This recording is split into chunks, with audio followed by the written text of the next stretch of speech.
Hello बच्चों, first of all let us read this question. A unit vector parallel to the intersection of the planes r vector dot I cap minus j cap plus k cap is equal to 5 and r vector dot 2 I cap plus j cap minus 3 k cap is equal to 4. तो question में हमें दो planes की equation vector form में दी गई है. First जो है that's r vector dot i cap minus j cap plus k cap is equal to 5 and second plane की इक्वेशन है r vector dot 2i cap plus j cap minus 3k cap is equal to 4.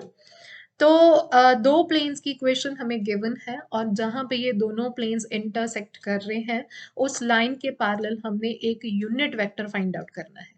तो इस plane की equation में से सबसे पहले जो नॉर्मल वेक्टर है वो उसकी वैल्यू है, उसको हम n1 से डिनोट कर लेते हैं सपोज. तो उसकी वैल्यू है आई cap minus j cap plus k cap. And इस केस में जो नॉर्मल वेक्टर है ये है, इसको डिनोट कर लेते हैं n2 के साथ. तो वो आएगा 2i cap plus j cap minus 3k cap के इक्वल. तो जो हमारे पास जहां पे प्लेन्स इंटरसेक्ट कर रहे हैं उसके पैरेलल जो वेक्टर होगा उसको हम डिनोट कर लेते हैं n वेक्टर के साथ and that will be plus minus क्योंकि पैरेलल और एंटी पैरेलल दोनों कुछ भी हो सकता है. सो नेक्स्ट आएगा n1 vector cross n2 vector. तो ये जो वेक्टर है वो हमारे पास प्लेन्स जहां पे इंटरसेक्ट कर रहे हैं उसके पैरेलल वेक्टर है. तो इसका मतलब हमने फाइंड आउट करनी है n1 एंड n2 की क्रॉस प्रोडक्ट.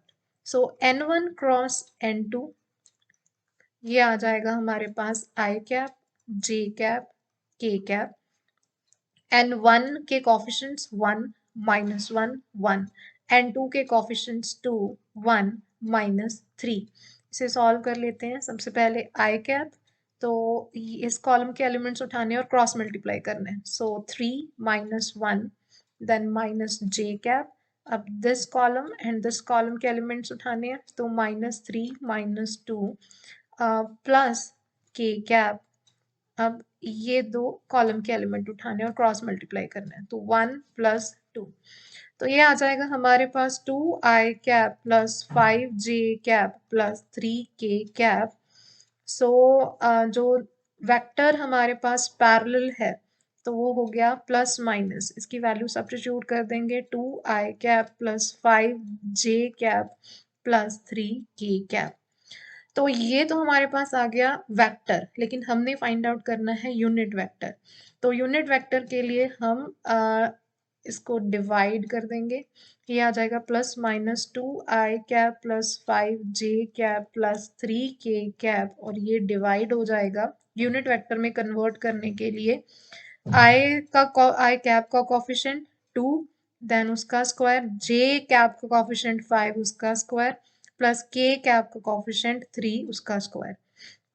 तो सॉल्व करके हमें मिल जाएगा plus minus 2i cap plus 5j cap plus 3k cap upon square root of 2 का स्क्वायर इज 4, 5 का स्क्वायर इज 25, देन 3 का स्क्वायर इज 9, जिसको सॉल्व करके हमारे पास मिलेगा plus minus 2i cap plus 5j cap plus 3k cap upon root 38.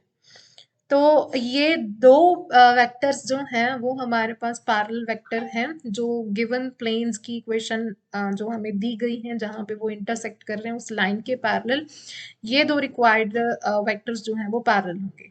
तो अगर हम फर्स्ट को देखें तो आंसर के अकॉर्डिंग या तो हमारे पास सभी कोएफिशिएंट जो हैं वो पॉजिटिव हैं या फिर हमारे पास नेगेटिव हैं.